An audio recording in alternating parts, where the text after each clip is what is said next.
Alors, on a posé une question un peu embarrassante et personnelle à Lewis Hamilton. Il a été interrogé s'il avait des doutes sur sa forme au cours des difficiles saisons 2022-2023. Je pense que c'est une question un peu personnelle, je ne veux probablement pas trop m'étendre là-dessus. L'année dernière a été difficile avec la voiture que nous avions, et surtout je ne me suis pas retrouvé gélifié avec la voiture que nous avions construite.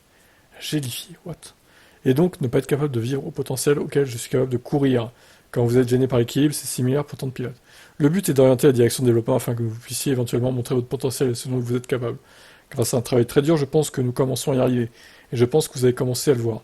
Surtout à partir de Monaco, j'ai eu des performances beaucoup plus régulières. Et puis la pole position que nous avons eue lors de la dernière course, ça m'a vraiment semblé me rappeler les temps anciens. Ça me donne donc de l'espoir que nous allons dans la bonne direction. Alors, vous avez remarqué il s'est pas trop étendu sur la question personnelle. Mais à mon avis, en 2022, il était pas bien quand même.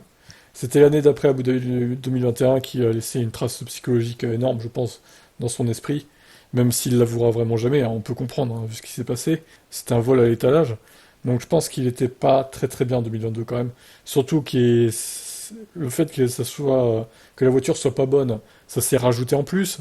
Lui qui voulait prendre sa revanche dès 2022, il n'a pas pu, au final, face à Verstappen. Donc tout ça qui s'est accumulé, mentalement, en début de saison, il était pas bien, hein, ça se voyait. Il se faisait régulièrement dominer par Russell. En plus de ça, il testait des trucs pour l'écurie. Donc bon. Bref, je pense que 2022 n'était pas une bonne saison pour lui, globalement, tant sur le plan sportif que sur le plan mental, finalement. Qu'est-ce que vous en pensez, vous?